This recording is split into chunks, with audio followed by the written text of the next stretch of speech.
Hello friends, welcome to GK Guruji Bhopali. दोस्तों, मैं लेकर आया हूँ English speaking and writing video series का अगला भाग। इसके पहले वीडियो में आपने सीखा अंग्रेजी में नाम कैसे लिखते हैं। आज हम जानेंगे वर्ब टू बी के बारे में। लेकिन उससे पहले यदि आपने हमारा चैनल सब्सक्राइब नहीं करा है तो कुछ नया सीखने के लिए हमारा चैनल सब्सक्राइब करें और बेल आइकन ज़रूर दबाएं ताकि हमारी वीडियो का नोटिफिकेशन आपको प्राप्त हो सके। तो आइए वीडियो शुरू करते हैं। वर्ब टू बी यानी होने की क्रिया। वह वाक्य जिसमें आपका नाम पूछने से लेकर आपकी या किसी अन्य व्यक्ति की पहचान बताई जाती है या कहीं होना बताया जाए, वह वाक्य वर्ब टू बी के काल या टेंस कहलाते हैं। जैसे मैं घर में हूँ, यह एक डॉक्टर है, वह छत पर है। ये तीन प्रकार के होते हैं। पहला वर्तमान काल, दूसरा भूतकाल, तीसरा भविष्य काल। टेंस सीखने के लिए हमें निम्न शब्दों की जानकारी होना आवश्यक है जिनका उपयोग अंग्रेजी बोलते या लिखते समय कई जगह पर होता है। जैसे कि मैं के लिए आई का उपयोग किया जाता है, हम के लिए वी का उपयोग किया जाता है, आप या तुम के लिए यू का उपयोग किया जाता है, वे या उन्होंने के लिए दे का उपयोग किया जाता है, वह अगर लड़का है तो ही का उपयोग किया जाता है, वह अगर लड़की है तो शी का उपयोग किया जाता है। वर्ब टू बी के टेंस के लिए हमें इन शब्दों की जानकारी होना भी आवश्यक है। में आने पर इनका लगाते हैं। जैसे वह छत घर में है, तो इसमें जो में है उसके लिए इनका उपयोग किया जाता है। इसी प्रकार पर आने पर ओन लगाते हैं, नीचे आने पर अंडर लगाते हैं, के पीछे आने पर बिहाइंड लगाते हैं, के सामने आने पर इन फ्रंट ऑफ लगाते हैं, बाजू में आने पर बी साइड लगाते हैं। दोस्तों, ये वो शब्द हैं जिनका ज्ञान होना अंग्रेजी सीखने के लिए हमें बेहद आवश्यक है। इसके आगे चलते हैं हम। अब हम जानेंगे तीनों कालों के बारे में और उसमें वर्ब टू बी के उपयोग को। सबसे पहले आते हैं वर्तमान काल।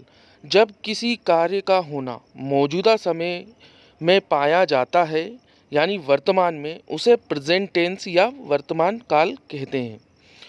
वर्तमान काल के वाक्य को बनाने के लिए आई के साथ एम लगाते हैं, यू वी दे व बहुवचन के साथ आर लगाते हैं, ही शी इट व एक वचन के साथ में इज लगाते हैं।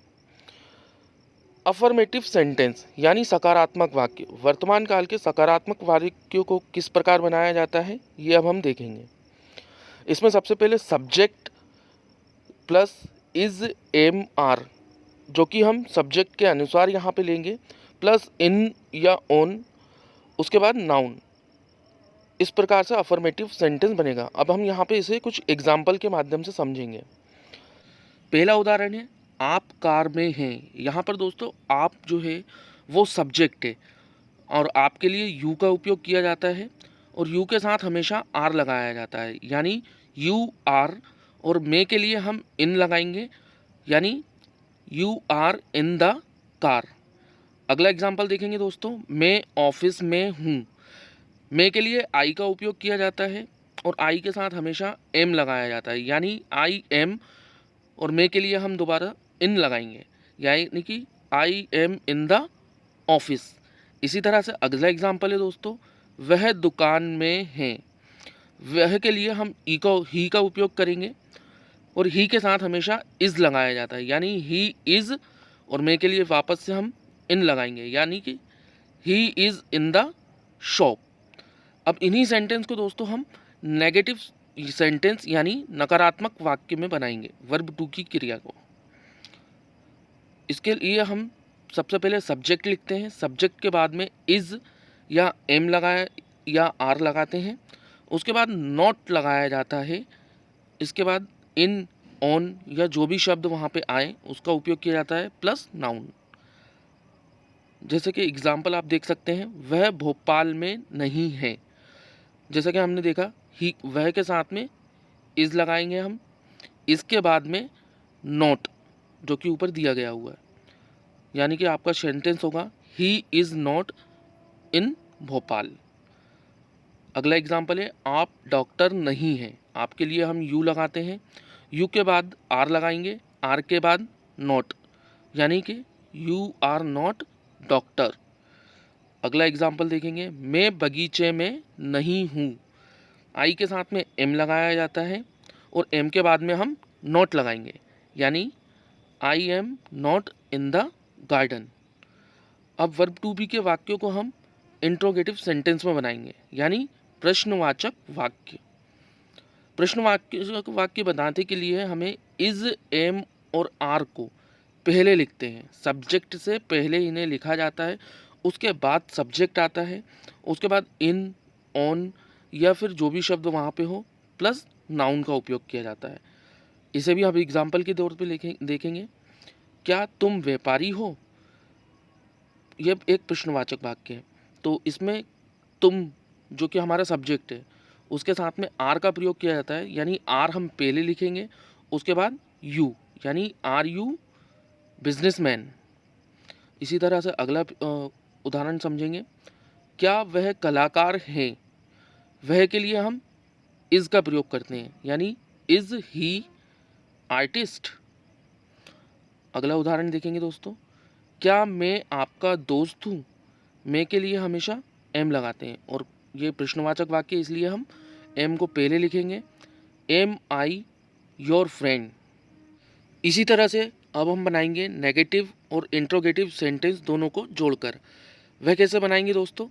इसमें हम इज, एम या आर को जैसे इंट्रोगेटिव में हम पहले लिखते हैं उसी तरह से लिखेंगे, प्लस सब्जेक्ट लिखेंगे।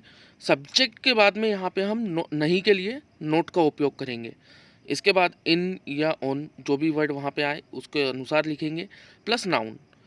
अब हम इसे एग्जाम्पल के साथ भी देखते हैं। जैसे क्या आप स्कूल में नहीं हैं? यहाँ पे आप देख रहे होंगे दोस्तों, यहाँ पे प्रश्नवाचक और नकारात्मक दोनों वाक्य इसमें आए हैं।